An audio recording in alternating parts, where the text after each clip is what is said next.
Dorothy stepped off the bus at her usual stop, familiar with every driver on this route.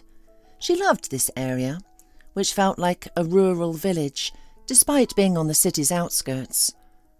The fields and meadows across the road, with a distant forest line, were especially beautiful in summer. The meadow bloomed with vibrant flowers, and the air was filled with the scent of sun-warmed grass under a clear blue sky. This landscape always lifted Dorothy's spirits. She turned and walked toward the old city cemetery, a place she visited weekly. Dorothy knew her way around here very well now.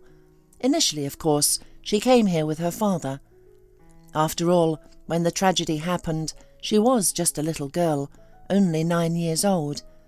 Now Dorothy was 13, almost as tall as her father, one of the tallest in her class. Dorothy's mother had been hit by a drunk driver while crossing the street. Witnesses described the car speeding and the driver, unaware due to intoxication, not braking. Dorothy was supposed to be with her mother, but stayed home with a fever that day. Who knows what would have happened to Dorothy if she hadn't been ill? Witnesses called an ambulance and the police. The injured woman was taken to the intensive care unit. Dorothy's father was notified immediately. He had just arrived at the factory where he worked as an electrician and rushed to the hospital. Dorothy didn't know about the accident until evening when her father came home. Seeing her father's haggard face, Dorothy immediately knew something terrible had happened. She had never seen him like this before, pale and dishevelled, with dark circles under his eyes and a look of despair. Her father didn't ask if she had eaten dinner or about her homework. He didn't even ask how she was feeling. He just sat her down, placed his large, firm hand on her shoulder, and delivered the devastating news. Her mother had not survived. The doctors couldn't save her. The injuries were too severe. Of course, Dorothy cried, sobbing until she was utterly exhausted. Her father silently comforted her, stroking her back and head, whispering soothing words. He struggled to hold back his own tears, staying strong for his daughter. He told her that her mother was now in heaven, watching over them and still helping, even though she wasn't physically present. These words, spoken by her father in that difficult moment, deeply touched Dorothy's heart. She clung to them like a drowning person to a lifeline. It was probably the best thing her father could have done for her at that time.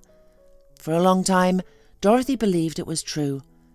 She often looked up at the clouds, feeling that her mother could see her better from there, and it brought comfort to the little girl. Now, as a teenager, Dorothy had almost lost her belief that her mother was watching over them, but the habit of gazing at the sky and clouds remained. Standing in the shade of the trees that grew in abundance on the cemetery grounds, Dorothy felt a familiar sense of calm. Sometimes Dorothy looked at other graves. This quiet cemetery had some old burial sites with people born in the century before last. She examined the old photographs and read the unusual names that were no longer common. This time, Dorothy immediately set to her familiar routine of wiping down the gravestone. In summer, it quickly became dusty and dull. Sometimes the local crows left their marks. Cleaning the memorial, removing dry leaves and litter that the wind often blew in, these tasks had become automatic for Dorothy. In winter there was less to do. She only needed to brush the snow off and occasionally pick up litter.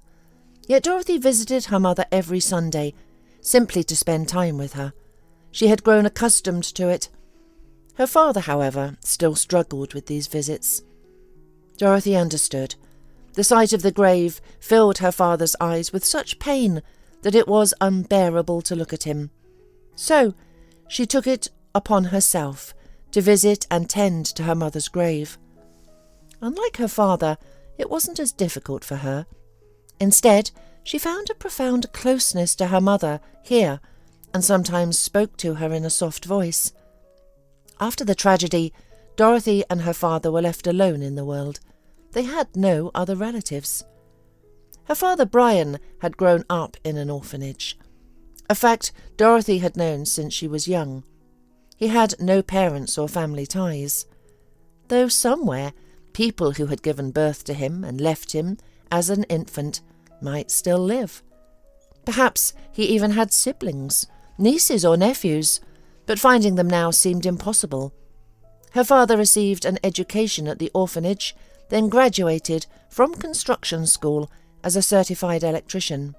After leaving the orphanage, he served in the army, found a job, and began his adult life. It was challenging to adjust to independence, but the thoughtful young man managed. Then one day he met a girl.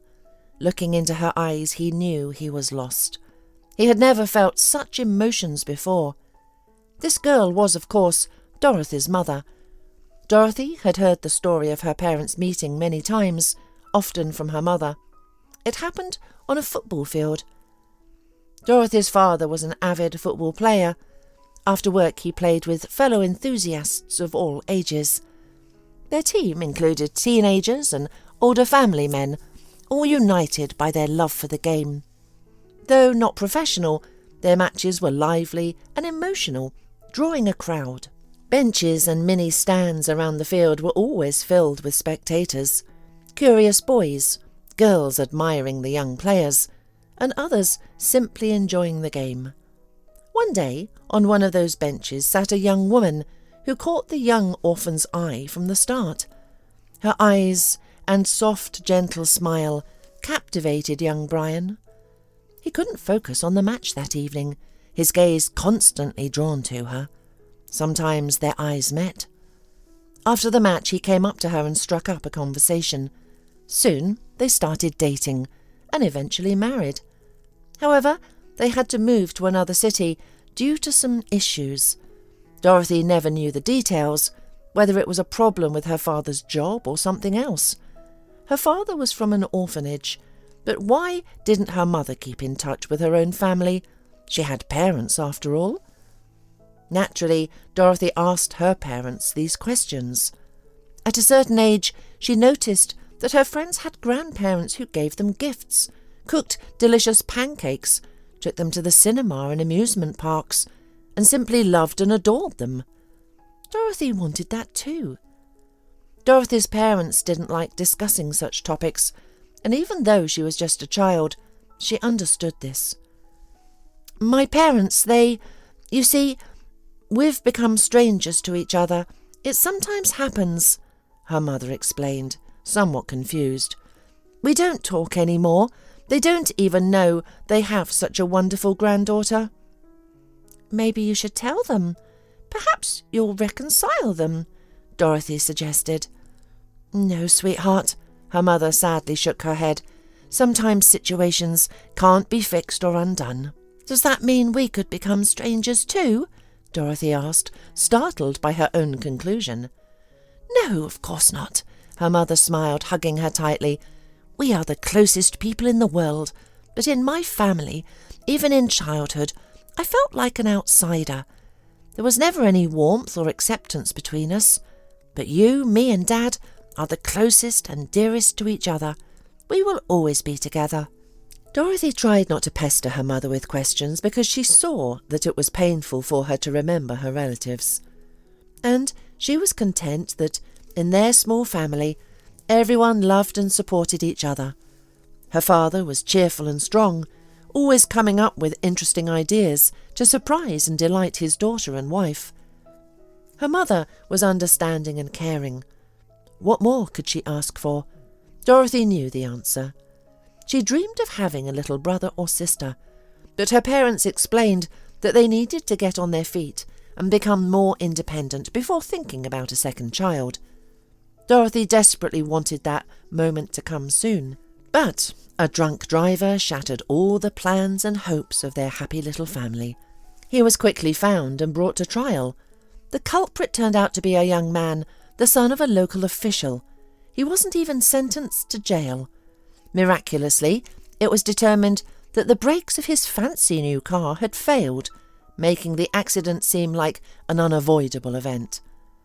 Witnesses testified that the young man could barely speak when he was apprehended.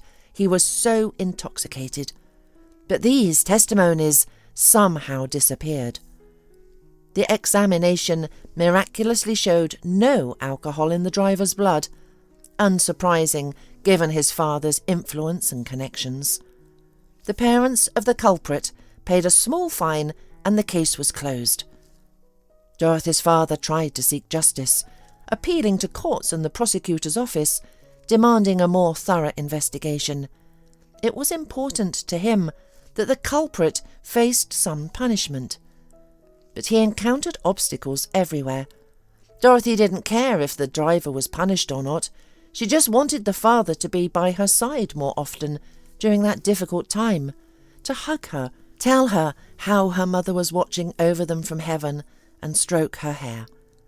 But often she was left alone while her father rushed between institutions, hoping to achieve justice. Later, Dorothy realized that, perhaps by taking on so many tasks, he was trying to distract himself from the unbearable pain. Her father seemed like a different person after the tragedy. He rarely smiled or joked anymore, and no longer initiated loud, cheerful games with his daughter, as he used to. Instead, he started cooking and learned to braid Dorothy's hair before school. Time passed. The household routine between father and daughter fell into place quickly. Their home was always clean and filled with the aroma of delicious food. Together, they made a good team. A couple of times, Dorothy tried to ask her father about her mother's parents. She knew they existed, but her father was reluctant to talk about them. They treated your mother poorly. Maybe not out of malice, I don't know. But she didn't want to communicate with them, and neither did they. When the tragedy happened, I tried to contact them. I called her mother several times. As soon as she heard my voice, she hung up. They don't even know what happened to their daughter. That's strange. Aren't they curious about where she is or what happened to her? Dorothy asked. Indeed, it is strange, Brian agreed. Once, these people simply cut their daughter out of their lives for not being convenient enough for them. Every time Brian talked about Dorothy's mother's relatives, he would sink into dark memories. A shadow would cross his face, and his eyes would fill with sadness and grief. Dorothy didn't like seeing her father like this, so she tried not to press him with questions. There was some secret in their family. Dorothy understood this. But if it was too painful for her father to remember, she wouldn't insist. Perhaps when she was a little older, he would tell her everything openly. For now, it seemed he was protecting her from something. Dorothy vigorously wiped the gravestone, alone in the cemetery grounds, as she often was. Sometimes she would encounter other visitors, and during religious holidays, the place would be crowded. The first time she came here alone were a couple of years ago. Before that, her father would take her to the cemetery, but it was rare. So one day, Dorothy took the number 6 bus by herself and arrived at the familiar stop. She wasn't afraid of getting lost. She knew the way very well. Initially, the girl felt uneasy, alone in the cemetery, not a soul around. But then she felt a sense of calm and tranquility. From that day forward, Dorothy began visiting the cemetery every Sunday. Her father, upon learning of her trips, was surprised, but not angry. "Aren't you afraid to go there alone?" he asked. "No," Dorothy honestly replied. "At least, please let me know when you're going there. I need to know where my child is," he said. Since then, Dorothy always informed her father before heading to the cemetery. Sometimes he would accompany her, and other times he would send a bouquet of flowers with her to place to the grave. After finishing her cleaning, the girl started to weed the flowers. She had successfully grown bright peonies near the grave, but weeds appeared at an astonishing rate, keeping her busy. Suddenly, Dorothy felt someone watching her. She turned around abruptly. People in the cemetery were a common sight, as many came to visit their relatives, but someone was staring intently at Dorothy, which was unusual. The girl met the gaze of sad grey eyes. A woman was looking directly at her. Her face seemed vaguely familiar. Dorothy was sure she had seen her somewhere before. The woman looked at the girl with an expression of longing. Tears streamed down her cheeks, unnoticed by the stranger. Dorothy often saw such looks. Many people looked at her with pity, especially here at the cemetery. But she had never seen such tears and pain, according to a passer-by. Dorothy instinctively stepped back, away from the strange woman. Perhaps the visitor was deeply grieving her own loss. After all, she had come to the cemetery. She held a bouquet of daisies in her hands. Dorothy's mother had also loved daisies, so her father always tried to bring them here. "Hello," Dorothy stammered. Usually she didn't speak to other visitors, and they didn't speak to her either. It wasn't customary, but this situation was strange. "Hello," the woman replied with a smile. "Do we know each other?" the girl asked. The situation was becoming increasingly strange and confusing. The woman clearly had no intention of moving on. She looked at Dorothy, at the photograph of her mother on the gravestone, and couldn't hold back her tears. At least she didn't approach, because Dorothy was starting to feel anxious. No, we don't know each other, but I knew your mother very well," the woman finally said, noticing her own tears and hastily wiping them away with her sleeve. She was clearly trying to compose herself. So the strange woman knew her mother. That's why she brought daisies. They must have been close at some point. This was interesting. Perhaps the visitor could tell Dorothy something new about her mother.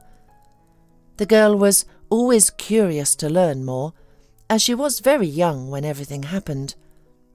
Dorothy stepped aside, letting the woman approach the grave.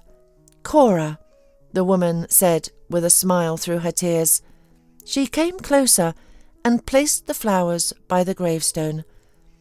"I finally found you, though I didn't expect to see this. I thought we would talk. I have so much to tell you." Dorothy decided to leave the woman alone with her grief. It seemed she had recently learned of her friend's passing. Let her cry in peace. Dorothy would take the bag of dry leaves to the trash pile. She wouldn't disturb this woman. Let her express her feelings. Later they would talk. Dorothy wondered who she was, and why she didn't know about her friend's fate. Did she know anything about her mother's parents? Questions swirled in Dorothy's mind. When she returned, the woman looked almost calm. She smiled at the girl again. "You've grown up so much," the stranger said. "How old are you?" 13, Dorothy replied. "What a wonderful age. Time flies so quickly. It seems like just yesterday your mother and I were the same age, and now... Let me introduce myself. My name is Eva. And yes, I've known your mother since she was a little girl." "And I'm Dorothy," the girl introduced herself, remembering her manners. The woman's face lit up with a warm, genuine smile. "Of course, Dorothy. Do you know why your mother liked that name so much?" The girl smiled and nodded. It was her mother's favourite childhood book, The Wizard of Oz. "Your mum had read it countless times, watched the animated film, named all her dolls Dorothy, and even playfully chided her parents for not naming her Dorothy." Dorothy was taken aback. Eva clearly knew her mum's family very well. If she was a friend, she must have been a very close one. But why had Dorothy's mother never mentioned her? Dorothy knew Megan and Sasha, her mother's friends and colleagues, who often visited their home. Dorothy was friends with their children, but her mother had never spoken about this Eva. "How do you know my mother?" Dorothy asked. "Oh dear, we need to talk. A serious and thorough conversation," Eva replied. "Maybe we should go somewhere else. This will be a long and difficult discussion, and we need a quiet place." Dorothy nodded in agreement. She was completely on board with this woman's suggestion. My car is parked nearby, Eva offered. We could drive to a cafe and talk there. Afterward, I can take you home. Dorothy shook her head. No, I definitely won't get into a car with a stranger. Eva quickly corrected herself. Oh, sorry, I understand. You're right not to trust a stranger. That was thoughtless of me. I wasn't prepared to see you here. It caught me off guard. I wasn't ready. Dorothy smiled, feeling a weight lift off her shoulders. She had feared that Eva might be offended by her caution, but instead she praised her for being vigilant. There's a roadside cafe nearby, Dorothy suggested. We just need to walk about 200 metres along the roadside. I saw it, Eva nodded. Let's take a walk. I actually enjoy walking. Me too, Dorothy confessed. Surprisingly, Dorothy found it easy and pleasant to talk to this stranger. There was something familiar about Eva's face, but Dorothy couldn't quite place where or when she had seen her before. As they walked, they chatted about Dorothy's life. Eva asked ordinary questions: what grade she was in, how many friends she had, and what subjects she enjoyed. Dorothy could tell that Eva was genuinely interested in her life. This wasn't just small talk. Eva truly cared. Dorothy enjoyed sharing her experiences and achievements. When Eva learned that Dorothy had won a city-wide literature competition, she was thrilled. Well, isn't that something? The power of genes, Eva exclaimed, though the phrase was lost on Dorothy. This woman sparked many questions in the girl's mind, and she hoped to find answers soon. Finally, they reached the cafe. Quite cosy, Eva remarked. Dorothy nodded, though she had never been inside before. She had often seen the cafe from the bus on her way to the cemetery, but never imagined she would one day be a customer. Eva chose a table by the window, and they settled into comfortable chairs across from each other. She seemed nervous, unsure of where to begin. Dorothy waited patiently, her heart racing with anticipation. How are things with your father? Eva asked suddenly. Good, Dorothy replied honestly. He's my only family now. He works a lot and is still grieving, but he tries so hard to make my life happy. I just wish he would joke and smile again like he used to. I hope the old him will return someday. He just needs more time. Eva smiled. I never doubted it. Brian has always been wonderful. It's a shame not everyone in our family saw that. Dorothy nodded, waiting for the promised truth. Did your father tell you anything about your mother's family? Eva asked. Very little, Dorothy replied. I understand there was some big argument, but I don't know the details. When I was younger, it didn't matter to me. Now, after what happened to Mum, it's too painful for him to talk about, so I don't press him with questions. You're a wise and sensitive girl, Eva said with a sad sigh. Poor Brian. He loved Cora so much. More than himself, more than life. How is he coping? He's trying his best, Dorothy said.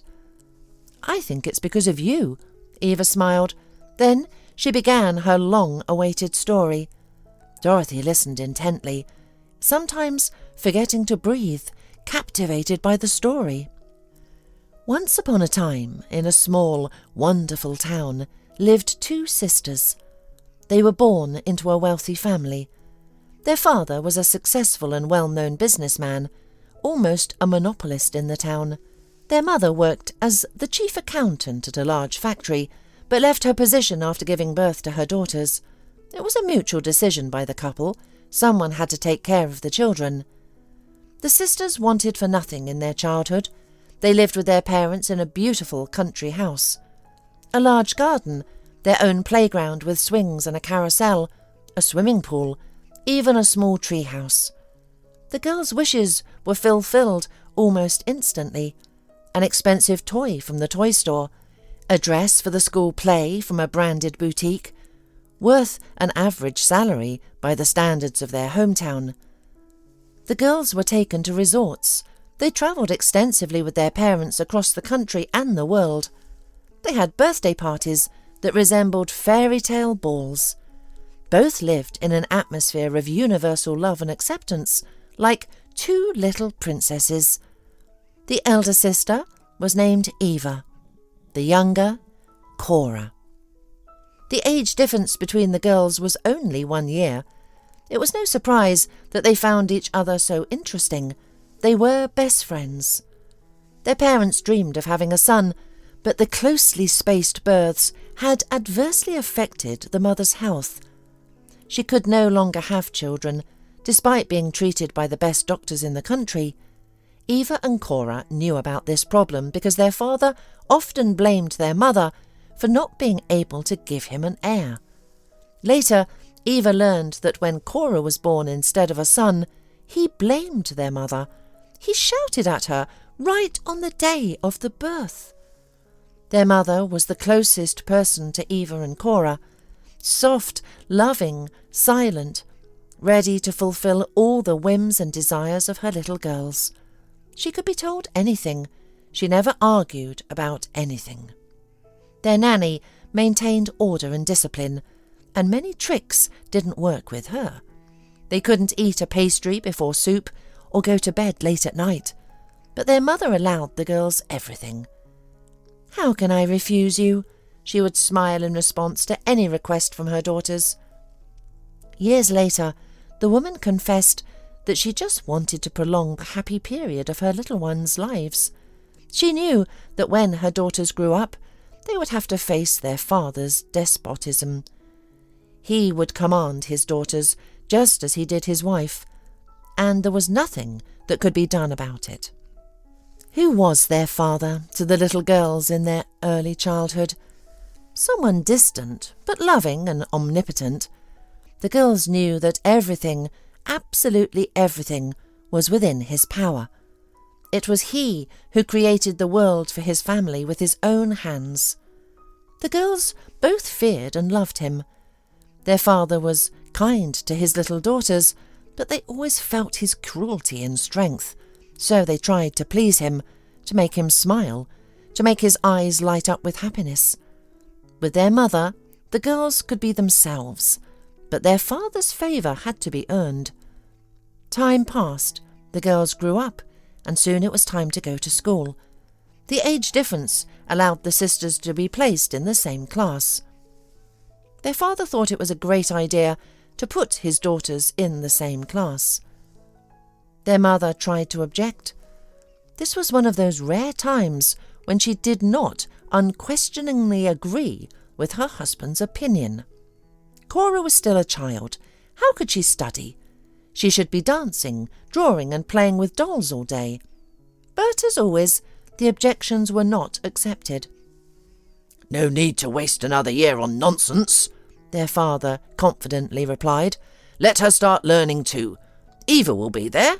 She can help if needed." The start of school coincided with the end of the sisters' happy childhood. Not that the girls disliked studying. They were enrolled in a prestigious school with attentive, caring teachers and beautiful, well-equipped classrooms. Being in this institution was interesting and engaging, but now their father had serious expectations for his daughters. The little ones had to go out of their way to meet the ideals of their strict father. Unconditional love was no longer an option. Eva and Cora had to get straight A's. Even a B was considered a failure. In addition to this, the sisters had many other responsibilities. They had to engage in scientific projects and be the best students in the class. They also had to excel in sports. Their father dreamed of perfect children. He did a lot to achieve his goal.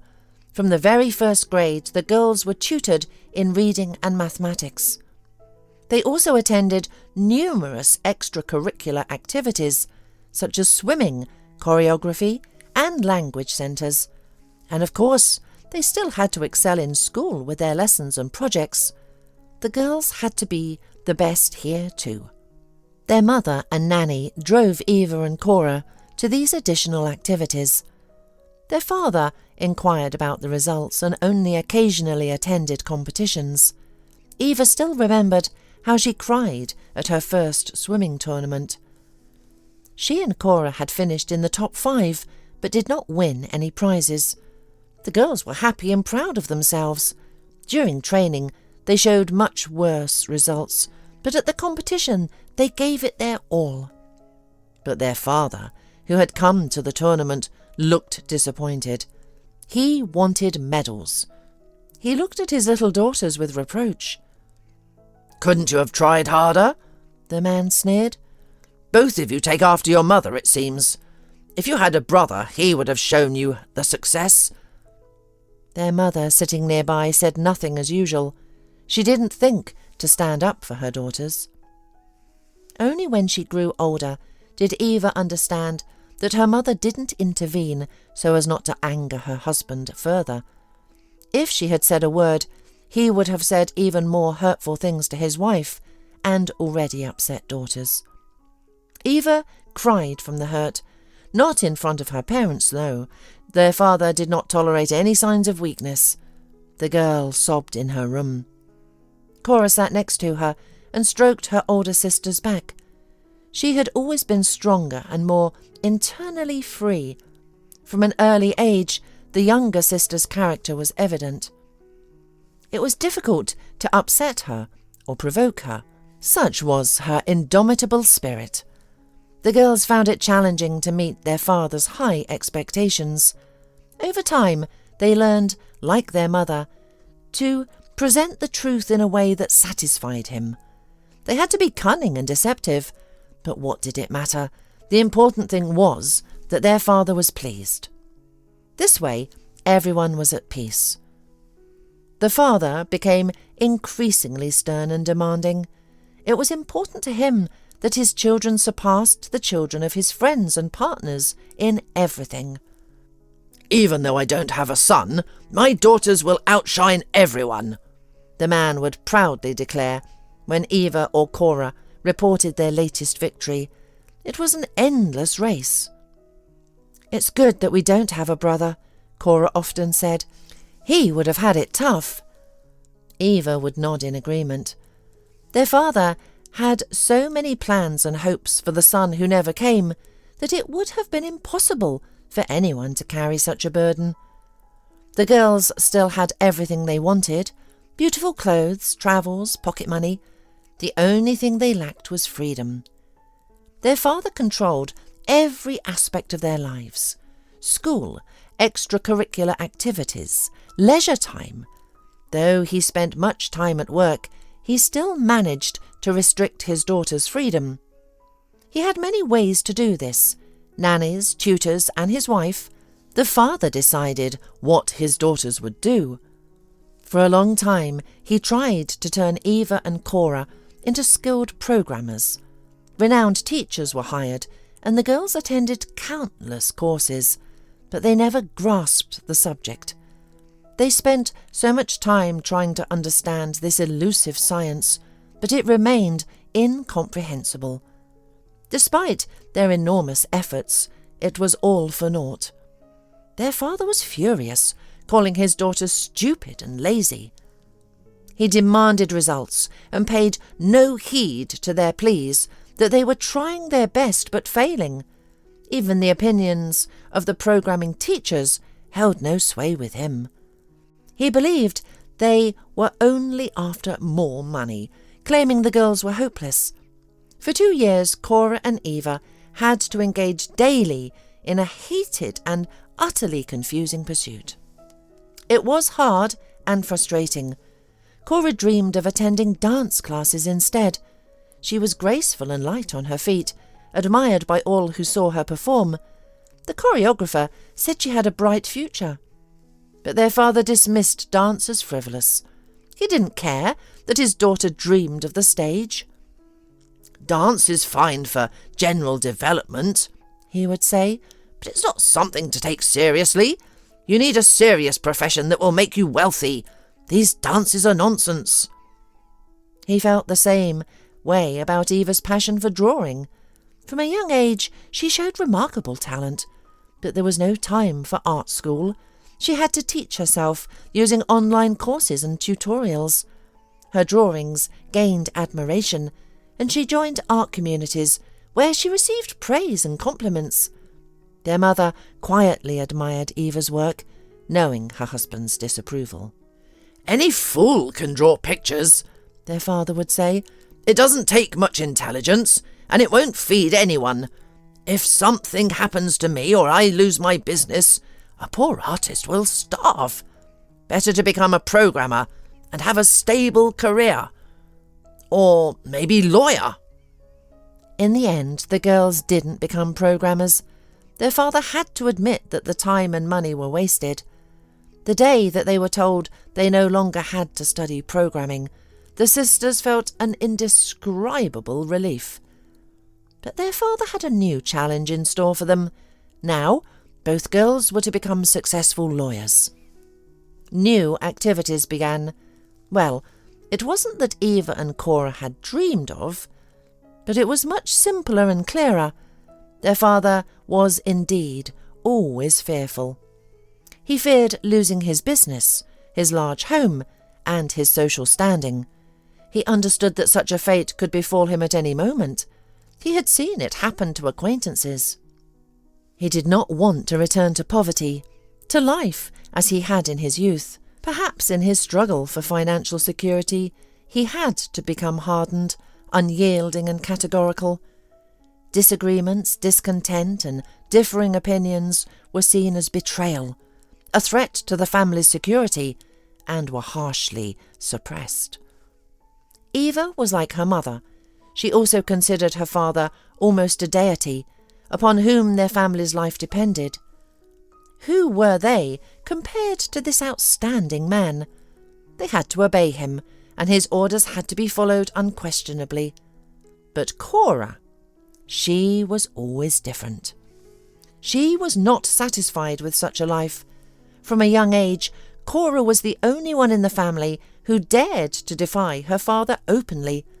She tried to express her opinions, presented reasonable arguments, and argued with him, sometimes pushing him to the brink. He would get angry, lose his temper, and resort to punishments. These punishments mainly involved restrictions. For example, Cora would be forbidden to watch TV, attend her beloved dance classes, or eat sweets for a certain period. Of course, there was no question of meeting friends.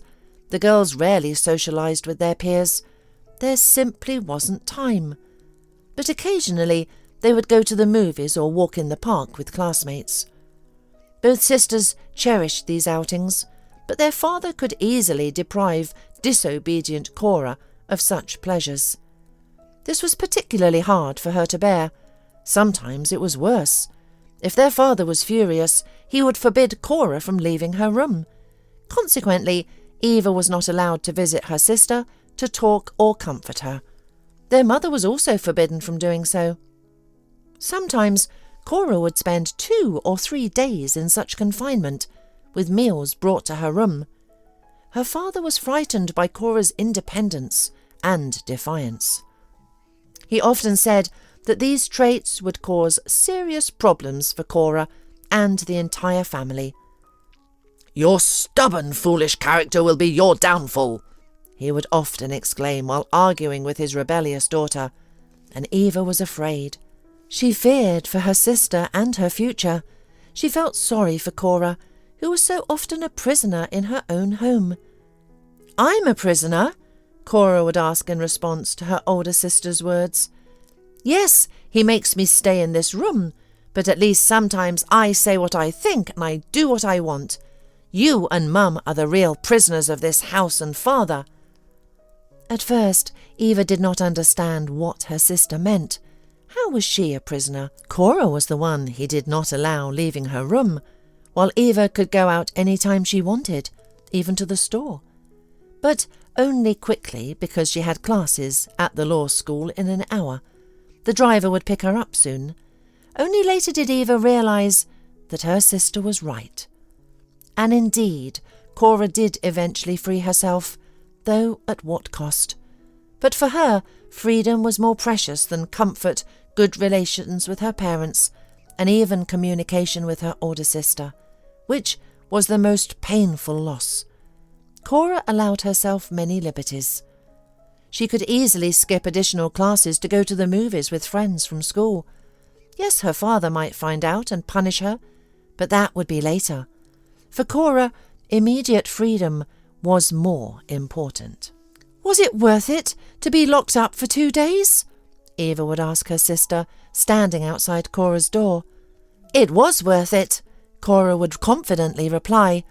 We walked around the city, then watched a movie together, and laughed so hard that the walls of the cinema shook. And then we strolled through the park, talking about everything. I had so much fun. It was definitely worth it. Come with us next time. But Eva never broke her father's rules as a child. She was obedient and very convenient. It was important to her that her father considered her good, that he loved and respected her. And indeed, her father often held Eva up as an example to her younger sister. But Eva always knew that no matter how Cora behaved, their father favoured her. Because the younger daughter was as strong and energetic as their father had once been. Their characters were similar in many ways, except Cora never tried to suppress anyone. Cora will achieve great things.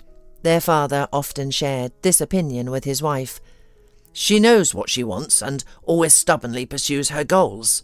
With such a character, she can either reach unprecedented heights or get into serious trouble. She needs to be watched until she matures. And then she will pleasantly surprise us all. Eva found these words hurtful. It seemed that their father had high hopes for Cora, despite her rebellious behaviour. He valued and respected her more. And Eva, who always tried to obey her parents and not upset them, felt overshadowed by her free-spirited younger sister. Nothing extraordinary was expected of her. In their early childhood, Eva and Cora were best friends, but as they grew older, their interests and behaviours changed, and the sisters drifted apart. This saddened Eva greatly. She adored Cora and wanted to be like her in many ways, though she knew it was impossible. Cora also loved her sister, but she found it more interesting to socialise with her many friends. Eva, on the other hand, never formed such a social circle. She always obeyed her father, who disapproved of idle pastimes. So Eva spent hours studying law, instead of sneaking out with friends like Cora. Her sister's life seemed attractive but dangerous.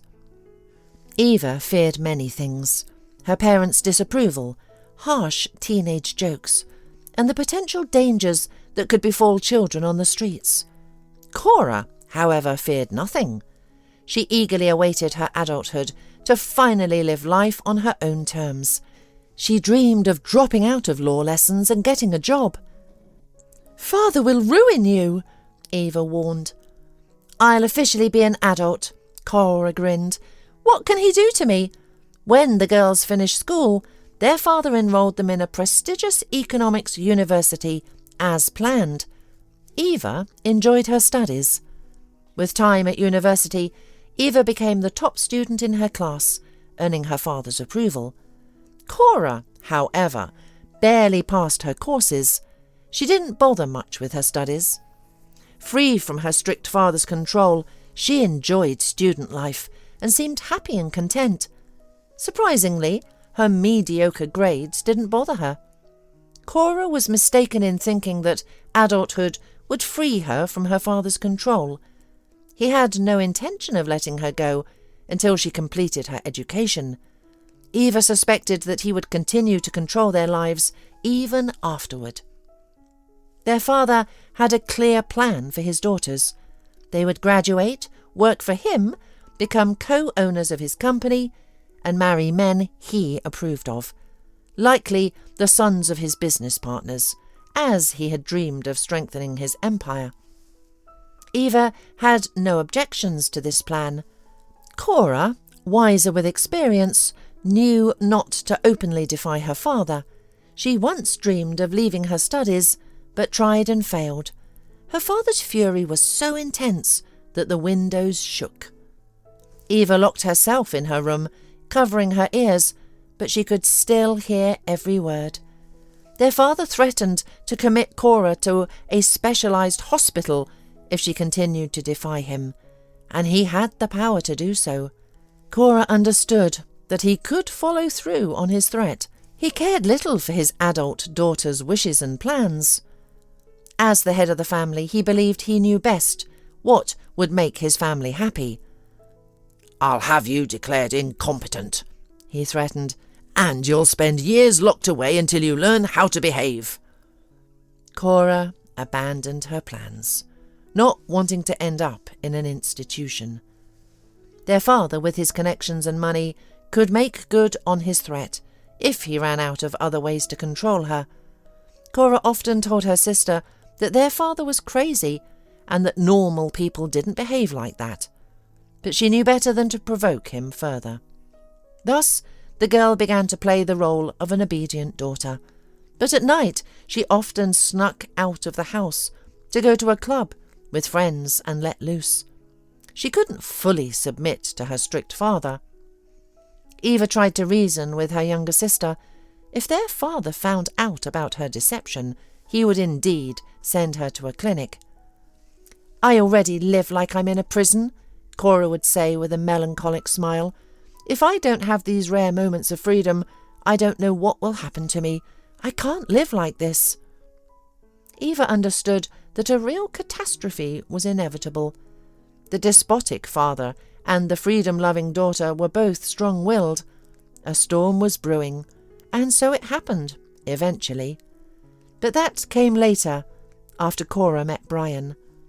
The father became concerned about his daughter's future while they were still in school. Almost from her teenage years, Eva knew whom she would marry when the time came. Matthew, the son of her father's business partner, was slightly older than her. Tall, slim, with a charming smile and intelligent, thoughtful eyes. Eva had no objections to this match. At first, it was just jokes among adults at the table, hinting at a future union. But the father gradually prepared his eldest daughter for a life with Matthew. It was a strategic move.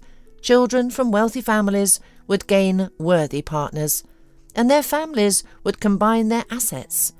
Naturally, Eva felt a bit awkward around Matthew, but he seemed uncomfortable too. But overall, the pair got along easily and naturally. Matthew took the first step, as a gentleman should, inviting Eva to the cinema. She gladly accepted. Finally, she would go out with a friend on her own terms, not just sneaking around like Cora. Unlike her sister, Eva had her father's official permission for this outing, which was significant. She didn't have to sneak out and return home secretly. The relationship developed textbook perfectly. Flowers, dates, compliments, kisses. A mutual affection blossomed between them, leading to the expected proposal. Eva was both excited and nervous. What would it be like to live away from her parents, to be her own person? She was used to relying on her father's opinion and authority, but now he wouldn't be there. Could Matthew be the strong, reliable support she needed? He didn't seem very influential or strong, but perhaps his best days were ahead. On the eve of the wedding, Cora genuinely rejoiced for her sister. "I see you're truly in love with this Matthew of yours," she smiled. "You're right," Eva admitted. "And it's wonderful. I want to experience something like that someday too." "What about those friends you go to clubs and movies with?" Eva asked, genuinely surprised. Cora had had several casual flings, which her older sister was aware of. "Oh, those are just friends, just for fun. I dream of a real deep feeling, something that sweeps me off my feet." Eva married and moved with her husband into a spacious apartment in the city centre, a gift from their parents. Her life took an entirely new turn. Living under her father's wing, Eva had missed out on a lot. Her father had sheltered his daughters from so much that, by her early 20s, she had no idea how fun and exciting life could be. Matthew introduced his young wife to a new world, They went to clubs, strolled the city streets until dawn, and hosted parties at home. It was fun and exhilarating. Eva began to understand her younger sister's attraction to this lifestyle. Meanwhile, Cora, like her older sister, worked as a lawyer in one of their father's companies. She was good at it, but often told Eva it wasn't her true calling. "I am eager to work with people," she would say, "maybe even with children, but here it's all numbers, papers, reports. It feels like I'm doing pointless work." "Why pointless?" Eva would argue. "We're helping Father run his business." She enjoyed her work, delving into reports, unravelling complex schemes. It was calm yet engaging. Working with people, on the other hand, seemed too unpredictable and stressful. Then something in Cora subtly changed. Eva, who knew her better than anyone, immediately noticed that her sister had a secret. Her dreamy, thoughtful eyes and the smile that frequently lit up her face hinted at something new. One day, when Cora visited her older sister, Eva asked what had been on her mind. "What's going on with you? I can see something's happened. Come on, tell me." Cora looked at her sister and couldn't help but smile. It lit up her beautiful face with an inner glow, making her already striking features even more attractive. "You're right, little sister," Cora said, almost singing the words. "Yes, I have news. I met someone, and I've finally fallen in love, just as I always dreamed. The dizziness, the butterflies in my stomach, all that romantic nonsense." "Wow," exclaimed Eva. She didn't know whether to be happy for her sister or worried. It was unlikely that Cora's chosen one was the portly and boring Peter, the son of their father's business partner. Both old friends had long seen him as a potential match for Cora, though the bride-to-be never took these talks seriously. She thought they were just jokes and teasing. But Eva knew better. She understood. Their father wasn't joking. He would eventually force Cora to marry Peter. It was difficult to imagine a more mismatched couple. "I still can't believe we met." Cora shared her joy. "It was such a chance encounter. It could have easily never happened, but we did meet, and now I'm happy." Eva smiled, but her heart was troubled. Meanwhile, Cora talked about her new acquaintance. As she listened to Cora describe her chosen one, Eva grew more anxious. Their father would never approve of this choice. A charming and charismatic orphan, recently graduated from college and completed his military service. He rented a tiny apartment in the most remote and unfavourable part of the city and worked at a local factory, earning very little. No property, no family, and no prospects. It was the worst possible match. Their father couldn't have imagined a more unsuitable son-in-law, even in his worst nightmares. At first, Eva worried that Brian was just a gold digger. Their father had warned them that, as children of wealthy parents, they might encounter such people. "They're cunning and resourceful," their father would say. "They need to survive, so they know how to adapt. They're professionals at sweet-talking. Many fall for it, even experienced women." But when Eva met Brian, she realised her fears were unfounded.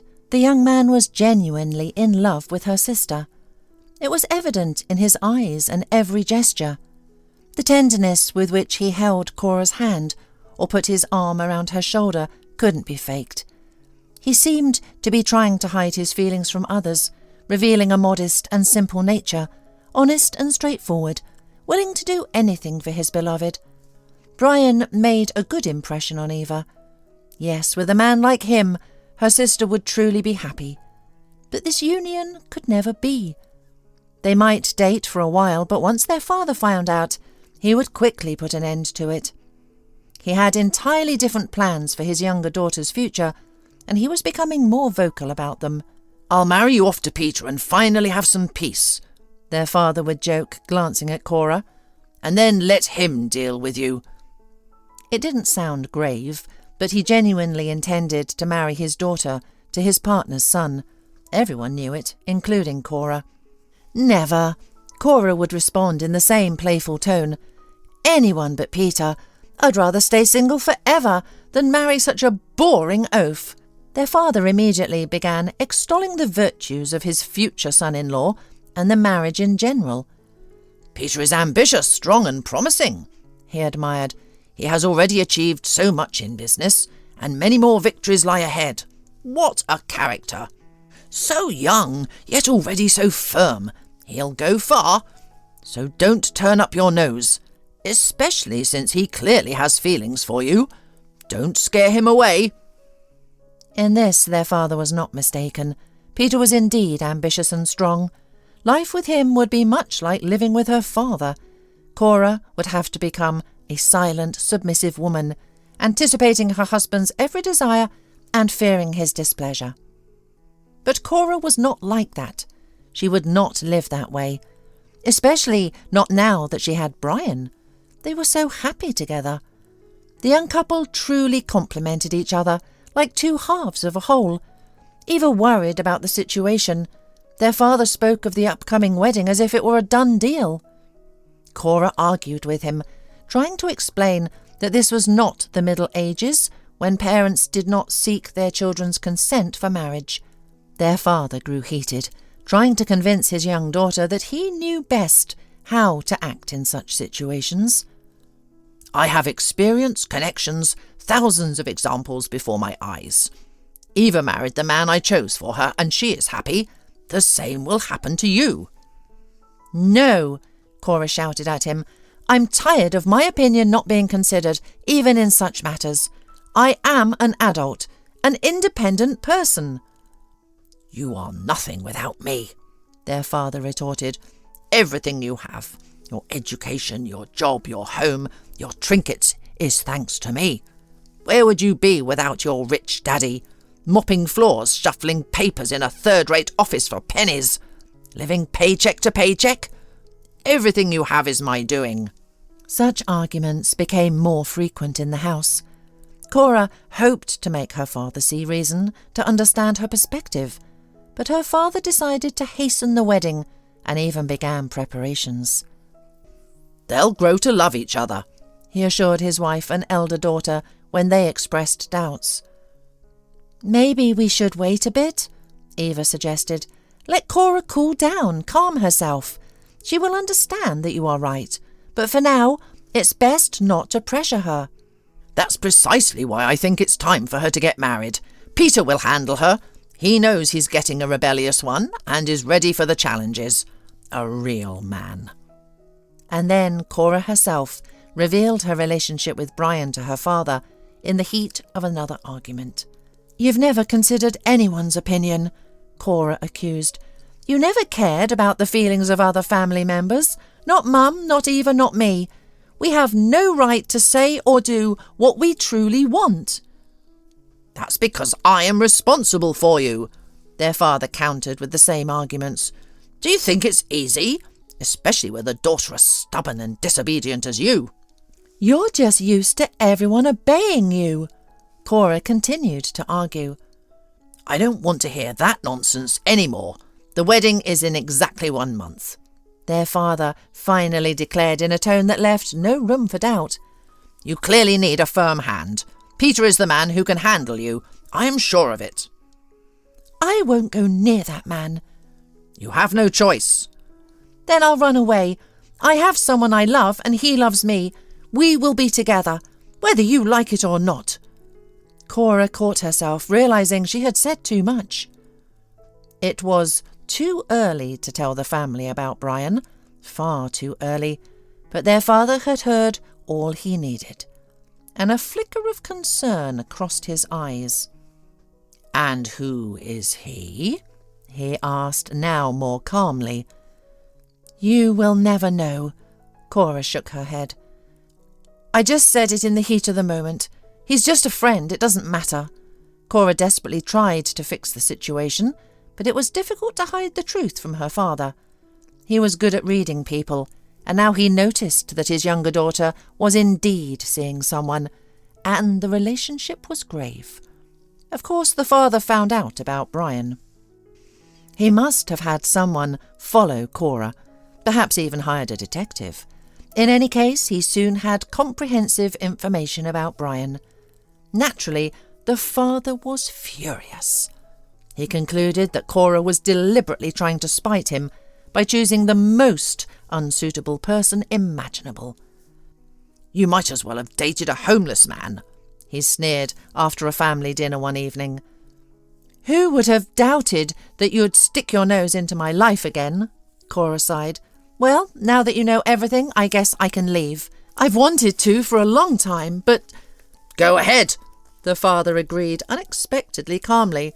"Leave right now. In the clothes you're wearing. You won't take any of your belongings. No expensive jewellery. No designer clothes. No phone that's worth more than your pauper's apartment. Because I bought all of that for you, and you don't respect or appreciate me. So, go live on your own." "Of course," Cora nodded, rising from the table. "And naturally you won't be working at my company starting tomorrow," the father continued. "Figure it out yourself, since you're so grown up and smart." Cora nodded silently again. She went upstairs to her room, quickly gathered her documents, and came back down. "Thanks for finally understanding me," she smiled at her father. "Maybe one day you'll come around, and we can talk like father and daughter again." Cora left. She went to Brian, and they began their life together. She found a job as a teacher in an elementary school. She had to take special training courses, but she enjoyed learning, and she loved her work. "I'm so happy," Cora shared with her sister. "Brian and I support each other in everything. He's so caring and attentive. He works hard for me. It's so sweet. He worries that I had a better life with father. He doesn't understand anything yet. I'm truly happy now. Happy, and with the man I love, and finally free." Cora also loved her new job. She had always wanted to work with people, especially children. She enjoyed seeing the results of her efforts and making others happy. Now she finally felt she was in the right place. But Eva knew their father wouldn't leave Cora alone. She often saw him in a gloomy mood and understood who was causing his distress. He still hoped she would come crawling back, unable to endure the hardships of poverty, but that didn't happen, and he grew angry. One day, Eva overheard a conversation between her father and an old friend who confirmed her suspicions. Noah Anderson, the local police chief, dropped by for a cup of coffee. It was nothing unusual. Old friends often visited. Their mother, as always, set a lovely table, and the men chatted for a while before retreating to the father's study. Eva was staying with her parents at that time because Matthew had left for his business trip. She watched TV in the living room for a bit before heading to her room. Her path took her past her father's study, and when she heard her sister's name, she stopped to listen. "I thought she'd come crawling back within a week, maybe a month," the father confided in his friend. "But she's living like she's perfectly content, impoverished with some penniless, low-born man. Love makes even a shack a paradise," Noah remarked profoundly. "She's just foolish and young, doesn't understand she's ruining her own life," the father replied. "That's true," Noah agreed. "I need your help. We need to put Cora's boyfriend behind bars for a good long while. Out of sight, out of mind. Send him off to a far-off colony. Cora will panic, suffer a bit, and then calm down. She'll realise her father was right. Her boyfriend will turn out to be not just a pauper, but a criminal. I've always told her that poverty breeds vice. Let her see it for herself." Eva went cold. She knew her father always got his way, but at what cost? Was he eager to frame an innocent man just to have his way? Eva suddenly felt immense pity for Brian. He does not deserve this. This sincere and kind young man should not end up in prison. "It can be done," Noah replied. "There are foolproof schemes. Your almost son-in-law will go away for a long time." "Well, thank you, friend. I won't forget this." Returning to her room, Eva immediately dialed her sister's number and told her everything. "Thank you so much for the warning," Cora said after listening to Eva. "If Brian had been imprisoned, I would have followed him. We both would have been miserable. But now we must flee the city, and urgently. We probably won't see each other for a long time." "Where will you go?" Eva asked, frightened. Only now did she realise that she and her sister were parting for many years. "I don't know yet," Cora replied. "Brian and I still need to decide, but we can't stay here. Only parting with you is hard." That was the last conversation between the sisters. Though Eva didn't know it then, she thought such a thing was impossible. Sooner or later she and Cora would meet again, and everything would be fine. But it was not meant to be. Their father was furious when he found out they had disappeared. He hired detectives, reported to the police, and turned the city upside down. But Cora and Brian had vanished without a trace. Finding this couple in our vast country was like looking for a needle in a haystack. The father had to accept it. He tried to find Cora for many years, but she and Brian hid well. Dorothy blinked, confused. What she heard refused to sink in. "Only now our father has changed," continued Eva. "He was diagnosed with an illness. He has little time left. No connections or money can help in such situations.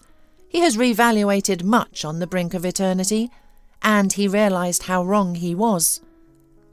The story with Cora haunts him. He wants to ask her forgiveness before it's too late, and he plans to apologise to Brian as well.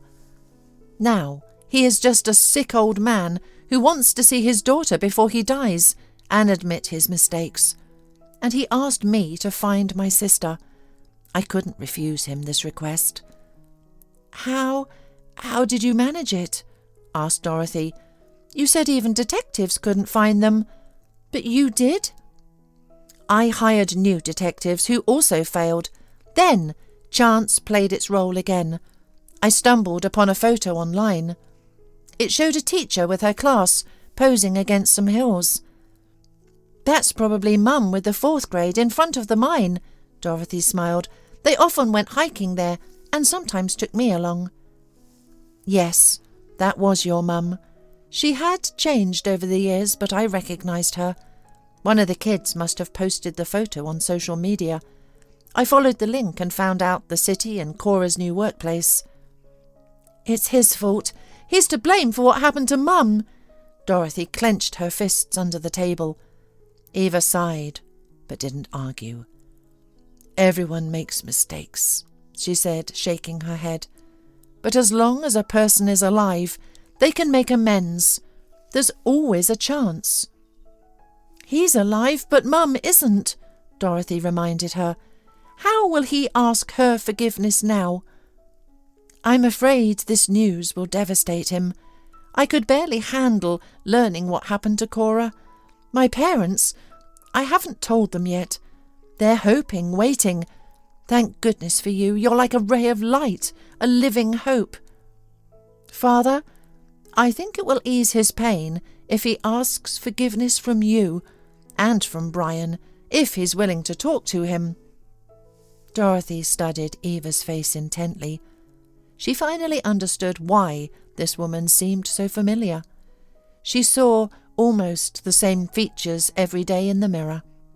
Aunt and niece looked remarkably alike. Now Dorothy understood her mother's words.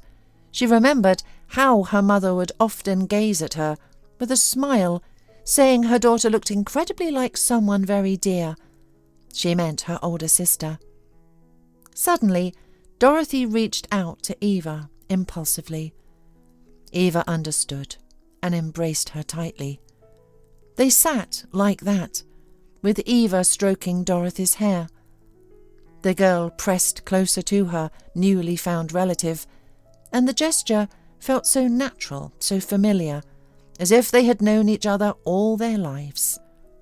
Dorothy felt she had gained another close and dear person, and tears streamed down her cheeks with this realization.